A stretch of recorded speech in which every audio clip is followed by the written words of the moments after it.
Vamos falar um pouquinho sobre o que é espiritualidade em nossas vidas, que eu resumi com uma palavra bem simples: espiritualizar-se. Tá? Espiritualizar-se. O que é essa questão de espiritualizar-se? Hoje se fala muito disso. Está em moda, vendo assim, falar de espiritualização, de espiritualidade. As empresas começam a trabalhar isso, as grandes empresas, que têm chamadas muitas vezes academias e outros nomes dentro das próprias empresas, estão colocando dentro dos seus currículos essa questão espiritualidade. Será por que isso? Até uma certa feita, na empresa que eu trabalho, que também é uma grande empresa, um dia o pessoal do RH, nós estávamos conversando, estavam colocando: olha, nós estamos pensando em fazer alguns módulos e tratar essa questão espiritualidade, espiritualização e tudo mais. Mas no fundo, o que as empresas querem? As empresas, e não estão erradas, elas querem que o funcionário esteja bem. E o funcionário estando bem, ele vai produzir mais, ele vai se dedicar mais ao trabalho, ele vai ter menos absenteísmo, vai faltar menos. Então eles estão caminhando para isso, tratando o indivíduo, né, trabalhando essa questão com fim econômico. E quando eu relaciono isso, então, eu disse assim: poxa, se as empresas estão trabalhando essa parte, nós espíritas temos o dever e a obrigação conosco mesmo de nos cuidarmos cada vez mais. Por que isso? Porque quando nós vamos falar de espiritualizar-se ou espiritualidade em nossas vidas, significaria darmos importância a isso na nossa existência. E a palavra que define, ou a frase que define espiritualizar-se, o que ela diz? Desenvolver indispensáveis valores para o nosso próprio crescimento espiritual. Esse é o conceito de espiritualizar-se. Desenvolver valores. O que é valores? Valores, a gente pode pensar a questão monetária, a questão dos bens, mas aqui nós estamos falando de valores outros. É como, mais ou menos, para definir isso, como se nós estássemos, ou nós estamos aqui na Terra, como de uma grande viagem. Nós vamos viajar. Encarnamos, começou a nossa viagem. Até uma determinada idade, nós não temos aquele discernimento para decidir o nosso destino, para nós decidir o que nós queremos. O que nós vamos fazer quando nós formos viajar? Nós temos que primeiro ter uma mala. Essa mala pode ser nós mesmos. O que é que nós vamos colocar nessa mala de importante quando nós viajarmos? E essa viagem é quando nós não estivermos mais aqui. É quando nós partirmos. Todos nós aqui, se não temos um pouco de conhecimento do Espiritismo, mas também todas as demais crenças, ninguém fala que nós somos imortais. Todas elas que eu conheço dizem: vai chegar um determinado momento, um determinado dia que nós vamos partir. Não importa aí a crença como ela vai dizer: não, eu vou partir, mas eu vou ficar num determinado lugar, eu vou ficar, né, mas que a vida continua, como espíritos imortais. E o Espiritismo abrange, ele amplia esse nosso conhecimento, porque ele diz o seguinte: nós vamos partir, e quando nós partirmos, quando nós lá chegarmos, nós seremos exatamente aquilo que nós fomos e aquilo que nós levamos dessa nossa existência e de existências anteriores. Essa é a nossa mala. Portanto, quando nós começarmos a trabalhar em nós, nós temos que pensar não no presente. Nós temos que pensar nessa grande mala que nós vamos estar enchendo desses valores indispensáveis para que quando a gente parta, a gente tenha a mala cheia. Isso é mais ou menos um conceito do que é espiritualizar-se. Porque também muitas questões hoje se busca um conceito diferente, dentro inclusive das próprias casas espíritas.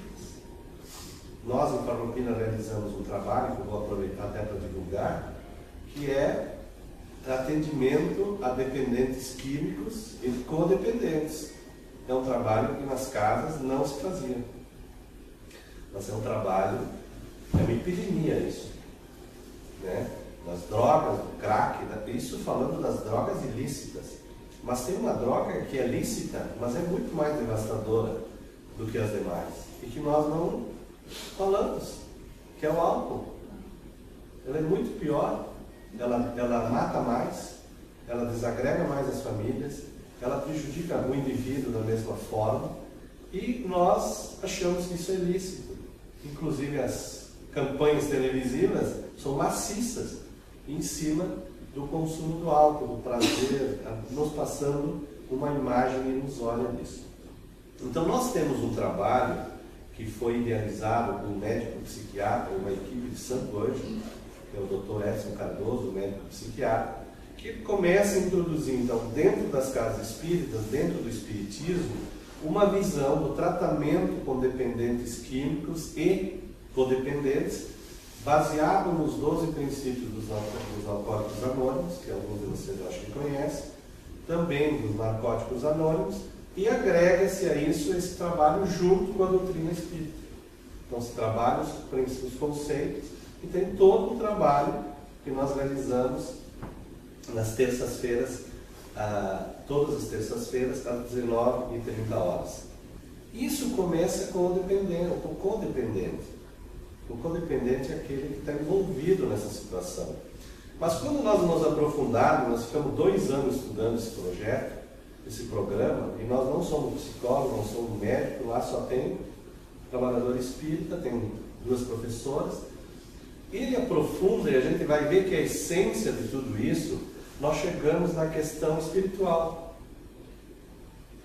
da importância que tem a prática de ter uma crença, de acreditar em Deus, de ter algo na vida que te mova, da importância de tudo isso, da família, dos valores.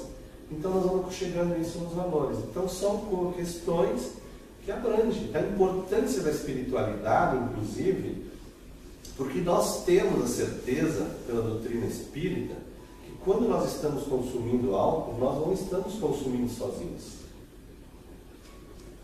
É um outro item que depois eu já vou tratar agora. Por quê? À medida em que nós estamos consumindo o álcool, que ele é volátil, nós temos os nossos amiguinhos que também estão aqui conosco, se satisfazendo, né, através das nossas emanações fluídicas do perispírito, e eles estão aqui no lado. E muitas vezes nos dizem: não, toma mais, eu estou precisando, toma mais, bebe mais, e vai bebendo mais, vai bebendo mais. Mesma coisa acontece com as drogas pesadas, com a cocaína, com a maconha, com o êxtase, com todos eles. E o fumo também é assim.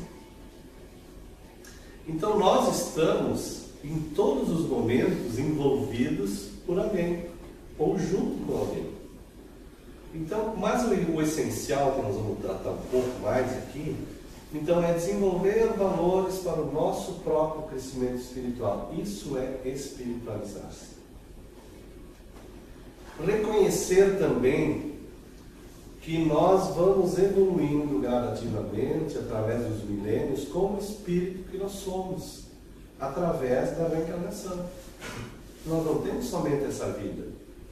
Que essa vida é uma delas. E que muitas vezes nós trazemos questões de vícios do passado. E nós não podemos só culpar o passado. Porque muitas vezes nós dissemos: eu acho que no passado eu fui alcoólatra, no passado eu fui dependente químico, né? De onde vem essa questão do vício? Lá no tempo de Roma e outros que falavam de ópio, né? Era droga também, né?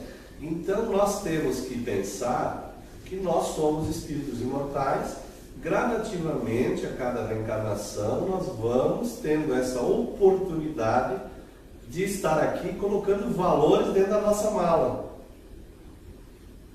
Então, se hoje eu tenho uma dependência química, eu teria que fazer todos os esforços para vencer isso, para que na próxima eu não precise mais passar por isso. Se eu tenho um desregramento sexual, é uma oportunidade também que se tem nessa atual encarnação de buscar para que eu não precise sofrer numa próxima, continuar ainda esse sofrimento. Então isso é importante de nosso trabalho, de nos melhorarmos. No fundo, é isso que nós temos que trabalhar. Então nós temos essas possibilidades muito grandes de estar trabalhando hoje para nós, para encher a nossa malinha e colocar coisas boas dentro dessa mala. Porque quando nós for viajar, nós não queremos levar lixo, não é? Ou a gente quer transportar lixo? Lixo deixamos para a empresa de limpeza. A nossa mala tem que ser coisas boas. Esse é o nosso objetivo. E que quando nós chegar lá e a gente abre essa mala, diz, puxa, quanta coisa boa que eu consegui colocar dentro dessa minha mala, que foi mais um passo dessa existência que eu realizei. Nós temos que ter certeza, principalmente nós espíritas, nós temos a certeza, porque achar é uma coisa, ter certeza é outra. É muito diferente. Nós temos que estar cientes de que nós não estamos sós. Por que isso? Todos nós, em qualquer crença, principalmente nós que advimos o que ainda somos, alguns da religião católica ou das evangélicas, nós vamos acreditar, principalmente os católicos, que nós temos um companheiro. Quem que é ele? O anjo da guarda, não é? Quem que é o anjo da guarda? O espírita só mudou de nome. Espírito protetor. Ele está sempre do nosso lado. Mas ele não interfere no nosso livre-arbítrio, como nós achamos que muitas vezes ele tem que vir e resolver. Mas ele está do nosso lado. Né? Uma das questões do livro dos Espíritos, se não me engano é 459, eles falam o seguinte: qual é o efeito da prece? E aí a prece, a resposta é a seguinte: o objetivo da prece é nós nos conectarmos, é nós pedirmos auxílio a Deus com muita fé e devoção, e Ele nos envia bons espíritos para nos auxiliar. Além do nosso anjinho, o nosso espírito que está do nosso lado. Está lá, quem estudar o livro dos Espíritos vai encontrar isso. Então, quando nós orarmos, nós pedirmos com fé, nós vamos ser auxiliados. Por que muitas vezes a gente está com aquela dificuldade extrema e ora, e daí a pouco parece que as coisas se aceleram? Não acontece isso com alguém? Acontece, não é? Tem dois motivos. Um é o auxílio e o outro é que nós mudamos o nosso campo mental. Nós emitimos por essas vibrações, mudamos as nossas vibrações, né, que é energia, e que nós mudamos o nosso pensamento. E as boas emanações nos envolvem. É mais ou menos tratar a depressão, que uma das dicas para a depressão ser tratada é caminhar, fazer exercício físico. Por quê? Porque quando nós exercitamos, nós colocamos no nosso organismo um elemento que é benéfico, que é a serotonina. E aí nós começamos a nos sentir bem, começamos a caminhar meia hora, uma hora, estou bem melhor. A prece é mais ou menos igual. Nós mudamos o nosso quadro mental, o nosso campo psíquico, e nós nos ficamos melhores. Por isso que às vezes atolar no sofá não é bom. Né? Eu fiz um curso esses dias em São Paulo, numa empresa chamada Franklin Covey, que dizia o seguinte: claro que empresas trabalham com objetivo sempre econômico, né, para a pessoa estar melhor. E eles falavam muito da questão do estado mental que nós deveríamos procurar sempre melhorar. E eles dizem o seguinte, que nós quando estamos de pé, o nosso raciocínio, pelas pesquisas que eles fazem, a nossa capacidade mental ela é 7% maior do que quando nós estamos sentados. É até surpresa, mas é uma empresa mundialmente conhecida e que tem muitas experiências. Por quê? Porque é uma questão até do nosso movimento. E quando nós ficamos muito sentados, nós acabamos ficando mais cansados do que de pé. Não é verdade? Ou ficar dormindo muito, também a gente começa também a ficar mais cansado. Ficar sem fazer nada, no sentido, é mais cansativo muitas vezes. Então, voltando para o assunto, nós não estamos sós. Isso é bom, não é bom? Né? Aqui dentro, se tivesse um médium vidente, que não é o meu caso, não estaríamos só aqui umas 40, 50 pessoas. Provavelmente, se é de interesse o que eu estou falando, nós temos multidão. Quem tem a vidência já sabe. Eu estive já assistindo palestras com médiums videntes, né? Uma esteve lá na casa e ela fala que as paredes, como se abrem, o auditório é uma imensidão e vem assistir a palestra. Então fiquem tranquilos que nós não estamos sozinhos. Nós não estamos sozinhos. Mas não precisamos também se preocupar, porque a gente geralmente tem medo dos espíritos, porque eu estou falando como espírito aqui na frente. O Carlos é um espírito, não é um espírito? Só que ele está encarnado. Os outros estão desencarnados. Esse a gente está vendo ele fazendo a mesma coisa.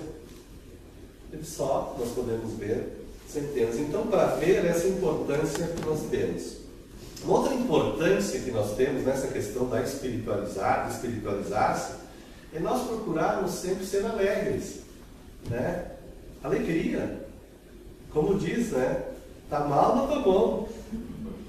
Não é verdade? Tá mal, não tá bom. Por quê? Se Lamúria resolvesse, nós teríamos que estar procurando isso, mas não resolve. O Isaías Claro, por exemplo, que nós estávamos conversando, que provavelmente estará aqui em Garibaldi no dia 4 de novembro, ele é um cara que está sempre alegre. Mas quem conhece ele tem infinitos problemas na vida dele, com familiares, etc. Mas está sempre alegre, sempre tranquilo, sempre jovial. Por quê? Isso não resolve. Pelo contrário, isso só nos prejudica. Então a alegria também é um estado, porque o espiritualizar-se é um estado interior que nós temos que buscar. E a alegria é diferente do que euforia. Porque muitas vezes nós buscamos a euforia. Não é verdade? Foda e tal. O Inter ganhou ontem 2-1, meio apertadinho e tal. E os mais fanáticos ficaram eufóricos lá. Eu gosto muito de futebol, mas não tenho mais tempo para estar assistindo. Às vezes eu assisto, porque quase todos os dias eu tenho trabalho na casa, uma atividade de trabalho. Mas eu, quando estou em casa, tipo ontem à noite, eu já sei quem faz o gol, porque os meus vizinhos ficam gritando.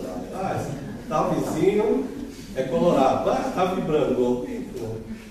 Se é o gol do time adversário, eu já sei que tem um gremista de cima que dá os gritos. Então, quando deu 2-1, deu os gritos lá do meu amigo do outro apartamento. Só para brincar um pouquinho com você. Então, essa importância, porque a alegria é um estado. Eu posso estar muito sério, mas estar alegre. E eu posso estar muito eufórico e não estar alegre. Porque é uma expansão que nós sentimos. É aquele momento que é como uma gasolina, Põe a gasolina, ela dá aquela explosão, só que quando cai aquela euforia, eu caio na tristeza. Então a alegria é um estado que a gente tem que estar navegando nisso. Nós podemos ficar sempre alegres. No estado atual que nós estamos hoje, na humanidade, é muito difícil. Porque nós somos imperfeitos todos. Então nós oscilamos muito. O que nós não podemos fazer é ficar sempre muito triste por um tempo, muito alegre por um tempo, eufóricos, que também pode ser patológico. Também pode ser patológico. Então a alegria é muito importante nisso tudo. Vivermos alegres. Então a pessoa está com um problema, e aí às vezes as pessoas chegam assim, mas com todos os problemas que tu tem, tu está alegre? Simples. Isso quer dizer que eu tenho que ficar triste porque eu tenho um problema? Eu tenho os meus. E muito maiores do que se imaginam. Mas o que vai resolver eu ficar triste? Tem que procurar me inteirar e tentar ser mais otimista. Uma questão muito importante na questão do espiritualizar-se, de cuidar do espírito, vamos falar agora de cuidar do espírito, é os pensamentos. E aí se pergunta o seguinte: nós podemos controlar os nossos pensamentos? O que vocês acham? Não. É difícil, não é difícil? É difícil. Mas dá para começar. Não adianta nós querer dizer o seguinte: não vou pensar nisso. Não. Se eu tenho um pensamento, muitas vezes eu tenho que pensar sobre esse pensamento que eu tenho, de onde é que está vindo isso? O que é esse aqui? Refletir sobre ele. Depois ele vai, porque pode ser meu, ou pode ser uma influência. Eu tenho que ver se isso é uma influência ou não é. Mas é importante nós mantermos sempre um pensamento que ele gere bons fluidos, que ele gere essas nossas energias. E nós podemos controlar os nossos pensamentos, muitas vezes que vem uma questão assim de... Eu tenho um probleminha lá com o Carlos e me vem aquilo lá que fico só do sangue, como se diz. Mas é o momento que a gente tem que tentar contornar. Então talvez fazer uma prece, fazer uma oração, que isso possa... Porque se eu quero atingir o Carlos, eu posso não atingir, mas eu posso ficar mal. Porque eu sou a fonte geradora do meu pensamento. E ele não está nem aí. Porque ele está vibrando em outra faixa, que é outra que nós falaríamos de vibrações, sintonia vibratória, obsessão. Por quê? Nós somos igual, mais ou menos, para ter uma analogia, com uma rádio. Em Garibaldi tinha uma vez a rádio difusora, aí não sei se não tem mais. Acho que são antigos, né? Tem aí? Tem? Então, qual é que é a faixa da difusora? 100 e alguma coisa? 80, 90? Para sintonizar a difusora, qual é a faixa que eu tenho que colocar no radinho? Na faixa que ela pega. E nós somos iguais. Nós só sintonizamos se nós estamos na mesma faixa. Tanto negativo como positivo. Então, se eu estou vibrando com um sentimento ruim e o Carlos também está nessa mesma vibração, está feito, está sintonizado. Então, nós temos que buscar essa questão de não sintonizarmos, né? E não estarmos captando. Por quê? Como nós falávamos antes, a nossa saúde ela depende muito do nosso pensamento. Hoje a medicina está falando muitíssimo disso. E não é a medicina de hoje. Como se dizia lá no passado, os gregos falavam, mens sana, corpus sano. Olha que faz tempo, hein? Faz tempo, isso são milhares de anos, não sei quantos, antes de Cristo ainda, que você falava, né? Que o corpo dependeria da saúde da mente, do pensamento, do cérebro. Hoje a medicina, ela está falando, tem uma revista aqui, que eu tirei muitos dados, que é a revista da Federação Espírita do Rio Grande do Sul, que se chama A Reencarnação, e ela é semestral, é excelente essa revista. Uma delas ela fala medicina, direito e espiritualidade. E muitas coisas que eu estou tirando é uma matéria do médico de Porto Alegre, Gelson Luiz Roberto. Dá para acessar na internet essas revistas, Federação Espírita do Rio Grande do Sul. Então a saúde também é uma questão. A saúde é do corpo ou é do espírito? Ela começa no espírito, como a doença também. Porque à medida que nossos pensamentos, nossas vibrações, ela faz com que as células sejam atacadas. Como também, se nós emitirmos bons pensamentos, ela também regenera essas células, ela vai criando outras células positivas. Tem um médico muito famoso, que inclusive é de Farroupilha, que é o cardiologista, lá me fugiu o nome, ele fala muito da questão da fé, da religião, ele é católico, né? Que ele fala muito da questão do bem-estar através da crença, de uma fé que nós temos. Outro ponto muito importante que é relacionado à questão do pensamento é nós desvalorizarmos o negativo, que não nos conecta.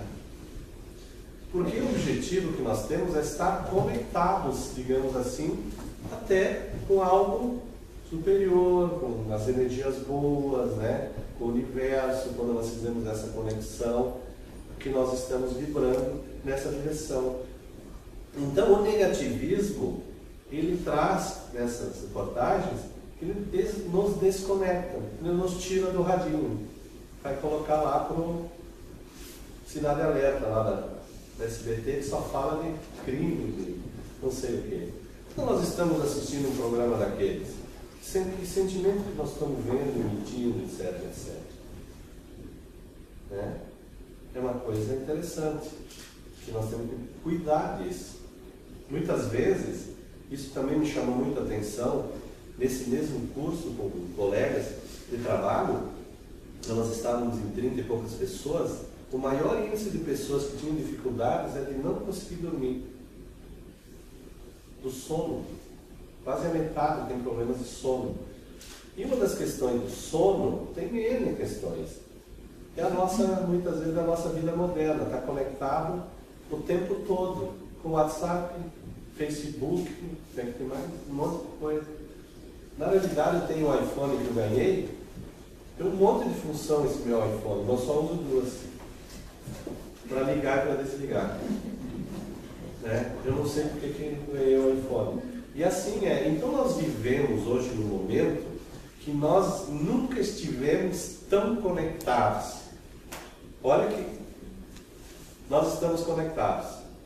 Eu estou com a minha filha aqui, viajando, ela está no Japão. Toda hora está me passando mensagem.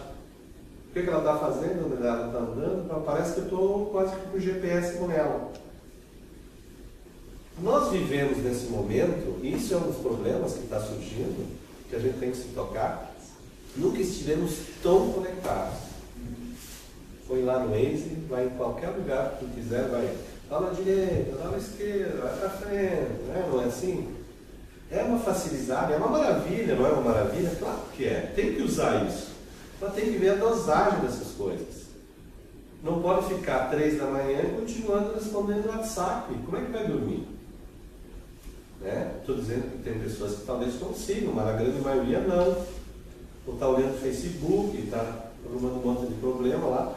Mas, então nós estamos numa era da conexão, mas nós estamos desconectados como indivíduos. Não é um antagonismo isso? Vocês concordam comigo? Pô, aqui ninguém está conectado. Todo mundo está conectado, né? E a gente vive hoje nesse dia, e aí eu vejo assim no celular, aí eu vejo o cara passando mensagem, 2h30, 3h30. Ah, tá dormindo ou tá zumbindo? Né? Eu vejo no outro dia, não atendo coisa. E tem questões que muitas vezes a gente não precisa estar toda hora lendo o e-mail, deixa lá, daqui a pouco. Aí a pouco o cara diz assim, chega ainda e diz assim, passou um e-mail para o Carlos, e chega, Carlos, tu viu o meu e-mail? Não era muito mais fácil ir lá e falar com o Carlos? A gente passou o e-mail, foi lá e disse, tu viu o meu e-mail? Acontece com você isso? Eu já vi que está todo mundo conectado. Mas a gente fala algumas questões para a gente começar a se tocar com essas coisas. Para a gente começar a se tocar. Como diz assim, por que o Espiritismo veio à Terra? Para nos ensinar coisas novas. E o grande objetivo do Espiritismo é combater o materialismo. Combater no sentido de dar importância para as questões espirituais. Porque nós damos muita importância para as nossas questões materiais. Fazer sempre algo diferente, sair da rotina. Isso também é uma forma da gente estar mudando o nosso padrão, o nosso pensamento, nos envolvendo. Procurar promover comportamentos diferentes. E geralmente comportamentos que não são gerais, padrão, como se diz assim.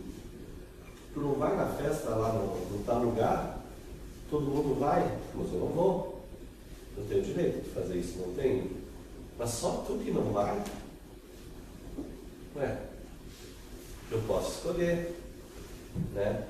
Vai numa festa, como diz um amigo meu que é de Porto Alegre, Parece que aqui, se não tem bebida em festa, não é festa.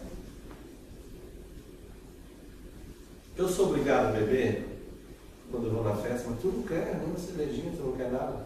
Como é que eu vou beber e depois ir lá num projeto que nós estamos fazendo para atender dependentes químicos e codependentes e eu bebo? Qual é a moral que eu tenho? Qual é o exemplo que eu estou dando? Então o exemplo é outra questão também que nós temos.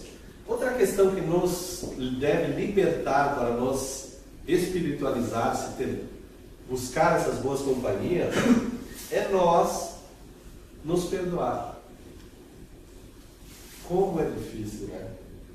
E vocês sabiam, ou já imaginaram, que é mais difícil se perdoar do que perdoar o outro? Geralmente é. Por quê? Porque quando nós ficamos nos cobrando, e nós ficamos com um sentimento de culpa, e nós ficamos fazendo o quê? Remoendo. Lá 22 anos atrás, eu fiz essa bobagem. Eu fico me remoendo disso. Que culpa. Se eu pudesse fazer, eu começaria de novo. Refazer a minha vida. Eu chamo isso, não sou eu que só chamo, é síndrome de museu. O que tem no museu? Viver o passado. Viver o passado. Claro que isso tem que servir de exemplo, né? Isso tem que servir de exemplo. Aquele jovem que muitas vezes detona 2, 3 caras nos postos, ele tem que aprender que não é por aí que ele vai.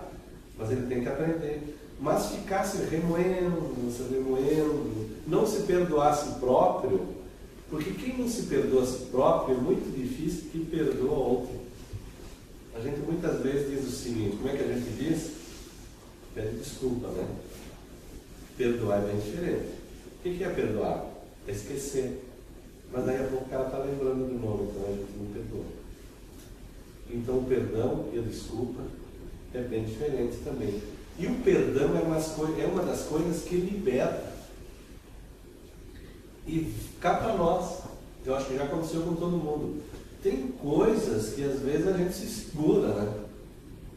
Porque ainda nós temos esse instinto de, meio animalizado da reação muitas vezes. Mas é esse momento exatamente aquele que nós temos que trabalhar. Esse por quê? Porque nesses momentos que a gente tem que dizer, puxa, o que o Chico Xavier fazia?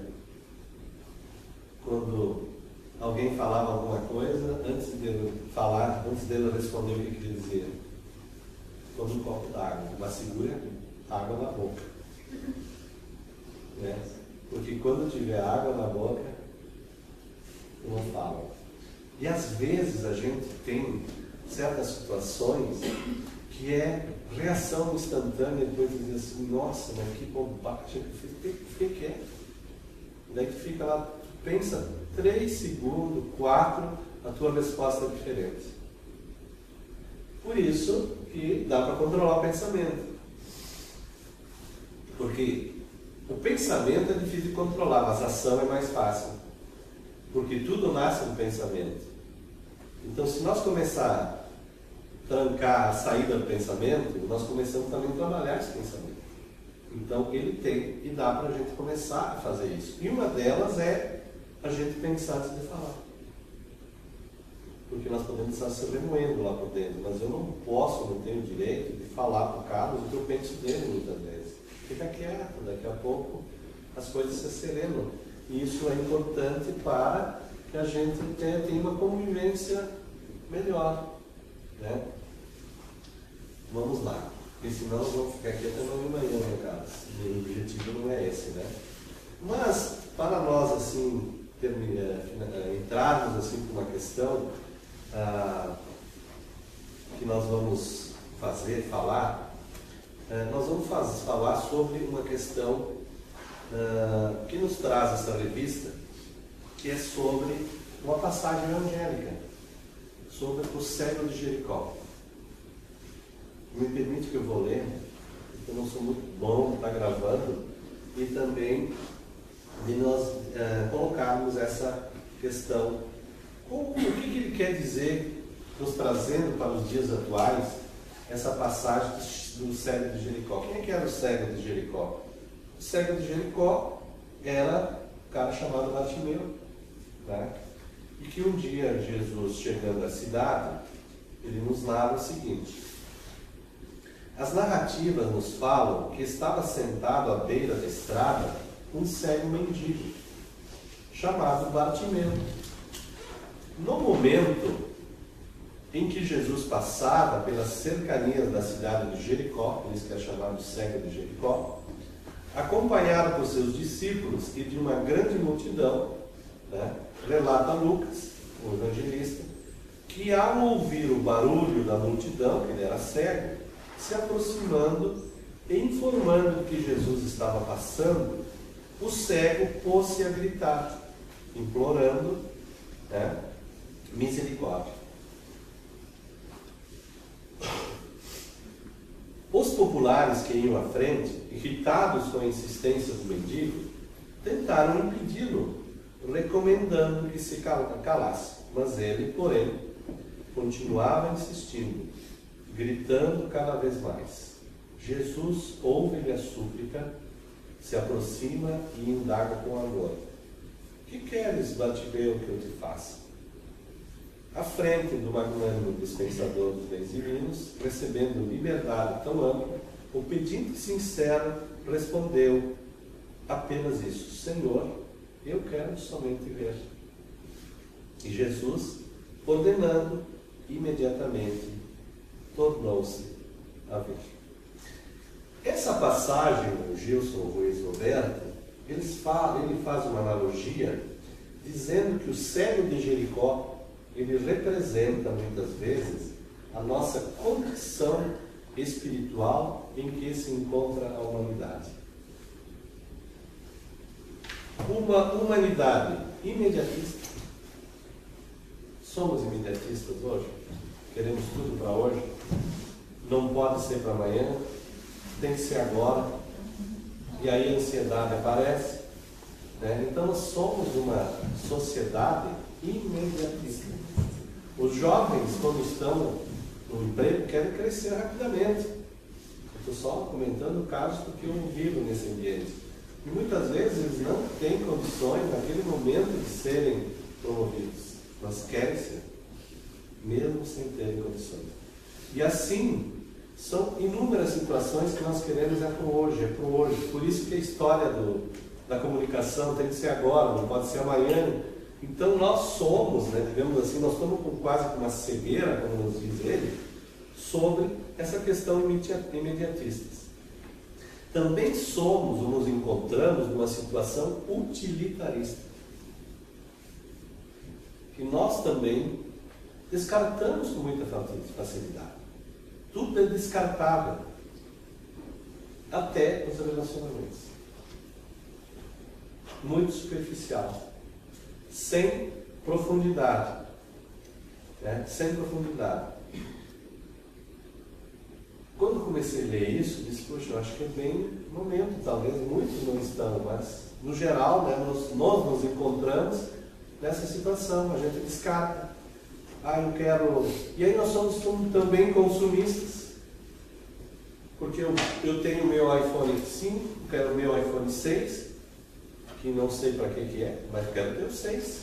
E aí eu me escabelo, eu vou lá na Casas Bahia, faço 12 prestações, 24, quebro todo, mas tenho o iPhone 6. E que no fundo ele aperta para ligar e para desligar. Mas só referenciando, isso é um consumismo exagerado, né? Então essas questões que muitas vezes nos cegam, isso nos impede de nós crescermos, evoluirmos. E aí nós estávamos falando também de uma outra questão muito importante, que nós deveríamos ter mais tempo para refletir, para meditar.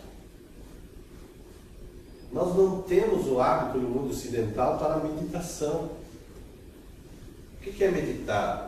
É parar um tempo, refletir sobre as coisas que eu estou fazendo. O que eu fiz hoje de bom? Alguém lembra o que fez ontem? O que comeu ontem? Com quem que você falou ontem? Né? O trabalho que fez. Então, tu é um privilegiado. Tá? Mas eu estou dizendo, estou só brincando nessa questão, que nós também temos hábitos assim. Isso lá em casa também acontece, não é sensato. Chega em casa do trabalho, está já tumultuado, tem que ter o ganha-pão. Primeira coisa que a gente muitas vezes faz, liga a TV. O que é isso? Pode significar? É uma falta de uma solidão, como não tem ninguém para conversar, eu ligo para a TV para conversar com a TV. Então nós ligamos a TV. Antes de dormir, nós assistimos a TV deitados lá no quarto, às vezes pegamos no sono, que é uma outra questão que também influencia na questão do sono, na qualidade do sono, porque o problema do sono não é quantidade, é qualidade que nós devemos sempre fazer. O Divaldo Franco dorme 2, 3 horas por dia. Mas o Divaldo é outra coisa. Não, mas ele tem uma qualidade de sono espetacular. Então nós deveríamos ter essa questão de meditar. E aí eu trouxe aqui, também dele, eu achei bem interessante, também do Gilson Luiz Roberto. Ele é natural de Santo Ângelo hoje, ele é um médico de Porto Alegre, que é presidente da Associação Médica Espírita do Rio Grande do Sul do Brasil. Daí ele diz o seguinte, eu achei muito interessante isso aqui. Isso para nós espíritas, às vezes que estudamos e lemos bastante, também nos toca e para outras coisas. Diz ele o seguinte, recordo-me quando na minha adolescência eu conheci a doutrina espírita e entusiasmado pelos conhecimentos descortinados, passei a ler as obras espíritas com grande ímpeto. Eu me lembro dessa fase que eu lia um livro por dia. Era uma loucura. Praticamente passava as horas livres lendo. Lia de 3 a 4 livros por semana. Quando certa feita, através de uma mensagem psicofônica de Bezerra de Menezes, se dirige a mim afirmando: meu filho, tens lido muito, mas aproveitado pouco. Procure ler menos e meditar mais nas lições recebidas. Quando eu li isso aqui, eu me encaixo aqui, muitas vezes. Porque a gente lê bons livros e não sabe o que lê depois. Porque a gente não medita sobre aquele aprendizado. Então, muitas vezes, é melhor nós ler um trechinho pequenininho e meditar sobre aquele ali. Qual é o sentido que isso faz para mim? O que eu posso fazer? Então, mais uma vez, a questão da qualidade, né? E daí ele diz que nesse instante compreendi que estava apenas adquirindo informações devidamente assimiladas no meu íntimo e não estava produzindo uma reflexão transformadora em minhas atitudes. E é verdade, né? Porque muitas vezes a gente tem volume e qualidade, e nós temos que ter uns momentos para relaxamento, para meditar, para pensar. Outra pergunta que podem anotar, pergunta do Livro dos Espíritos, a resposta 919. O que Santo Agostinho fazia? Todos os dias, está lá uma dica, nós não vamos falar dela, mas vocês pesquisam Livro dos Espíritos, o que ele fazia cada dia para ir se melhorando no outro dia. Bom, então, nós temos muitas vezes que refletir também sobre essa questão que nos fala do cego de Jericó, qual é que é a nossa cegueira que nós estamos enfrentando nesse momento, e nós buscarmos talvez uma cura, de nos trabalharmos. Isso também é espiritualizar. O que é? Colocar valores na nossa mala. Colocar essa questão que nós vamos levar para a nossa existência futura. E complementa mais, aí para nós terminarmos, o Gilson também coloca, que uma sociedade nós estamos que perdeu seus referenciais morais, substituindo os valores espirituais pelos valores materiais. O ter é mais importante do que o ser. Só que quando nós levamos ou partimos, o ter fica tudo. Então por que nós damos mais importância para o ter? Por quê? porque nós estamos envolvidos nesse nosso dia a dia e damos muita importância no ter. Nós temos que valorizar mais é o ser. Ou os dois, é um equilíbrio que nós temos que ter. A Joana de Ângeles, que é a mentora espiritual do Divaldo Franco, que ele escreve aquelas centenas de livros das linhas psicológicas que se falam, ela diz que nós, para voarmos como espíritos ou como seres, nós temos que ter o equilíbrio das duas asas, do conhecimento, né, da inteligência e da moral. Porque um pássaro com uma asa só não voa, ou ele fica andando ao redor. Então nós precisamos dar esse equilíbrio que nós temos. Hoje nós estamos muito voltados, envolvidos numa questão material, nos esquecendo da questão dos valores. Então aqui nós fomos vendo, muitas vezes, a questão que a gente não convive menos, dentro do próprio lar. Né? Nós podemos ter 5 TV, hoje facilidade, né? Você compra TV por 50 reais, aí tem em cada lugar, vai para o quarto, liga uma, vai para a sala, liga a outra, vai para você liga a outra, quando tu vê tem 5 TV ligadas, mas a gente não conversa com o filho. Só que um dia, o traficante pode conversar com ele. Alguém pode conversar com ele. Por quê? Porque ele não teve no lar, muitas vezes, esse acolhimento, esse trabalho que é realizado. Por isso a importância que nós temos para também espiritualizarmos os nossos filhos. Porque é ali que começa, principalmente para termos uma crença.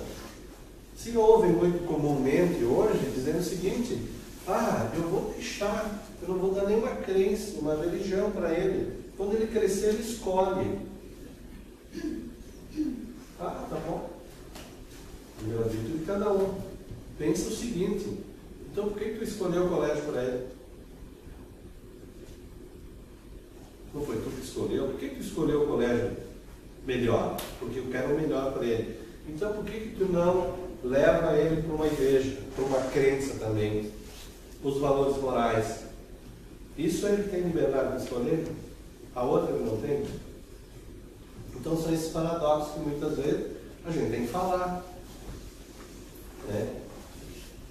A gente faz as coisas perfeitas? Claro que não. Com certeza a gente tem. Tem problema com o filho? Tem, e muitos. Né? E aí no final, essa passagem me fala muito que os tempos modernos, o que são os tempos modernos hoje? Os tempos modernos são os shopping centers. Substituímos eles. Onde nos reunimos para cultuar nossos deuses, materiais fascinados pelo apelo das vitrines. É uma cegueirinha essa que nós temos? Eu preciso ter um tênis Nike que custa 500 quilos, mas eu não posso comprar. Não, mas eu vou comprar o tênis, porque é o tênis da moda. Porque é isso, consumismo.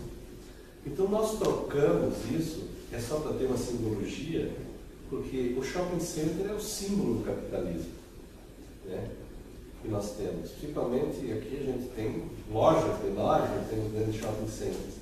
Então ele fala, né, que a gente vai lá passear para... O domingo ainda fica, é maravilhoso, né? Porque fica aberto até as 10 da noite do domingo. Né? Fica 10 da noite do domingo.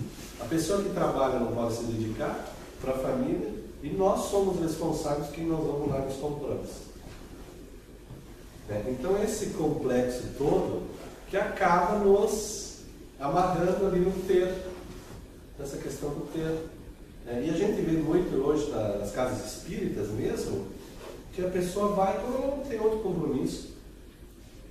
Eu não estou dizendo que ela tem que estar lá, mas que ela vai em algum lugar, porque ela se preocupe com essas questões.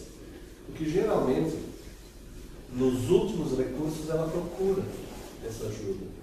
E a gente vê, eu estou presenciando no momento, pessoa muito próxima da gente, que ela está numa clínica psiquiátrica. Porque ela não suportou, não tinha estrutura de suportar essa questão do de trabalhar essa questão da falta, do ter e depois ficar sem. Ela pirou. Simplesmente foi e está numa clínica psiquiátrica X, se tratando. Porque não tem a base fundamental para trabalhar essas questões da frustração, aquela questão que tem que ter um alicerce para a gente superar todas as questões que nos envolvem. Então, para nós finalizarmos, me passei hoje em casa. Nossa Senhora. É uma passagem do Livro da Esperança do Emmanuel e do Chico, que ele diz o seguinte: que vale recordar que Jesus, o Mestre por excelência, nos ensinou, acima de tudo, a viver construindo para o bem e para a verdade. Como a dizer-nos que a chama da cabeça, ela não derrama a luz da felicidade sem o óleo do coração. Nós precisamos ter o desenvolvimento do coração. O que é o coração? É o nosso sentimento, né? E a nossa cabeça é o nosso cérebro, é onde nós pensamos, é a nossa razão. E a simbologia que faz é que realmente o nosso sentimento é o coração. Então nós temos que desenvolver essa questão do espiritualizar-se, é muito sentimento. Valores é sentimentos, a aquisição dos nossos valores. Então era isso que nós tínhamos aí para trazer para vocês. Passamos da hora um pouquinho, né? Mas peço desculpa. Então, quem estava com... Hoje eu acho que não tinha nenhum. Então, quinta-feira é um dia tranquilo. Tá bom? Então vamos fazer uma prece bem rapidinho.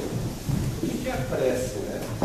A prece é um momento em que nós nos concentramos e nós pedimos a Deus, nosso Pai, de coração aberto, em que Ele possa nos auxiliar. Deus, nosso Pai, obrigado por tudo. Devemos agradecer. Obrigado pelo sol que a cada dia nos acolhe. Obrigado pela chuva, pela umidade, que é tão importante também para a Mãe Natureza. Obrigado pelo alimento que nós temos à mesa. Obrigado por termos o corpo que nós temos hoje, que é aquele que nós precisamos ter. Obrigado por podermos caminhar. Obrigado por podermos andar.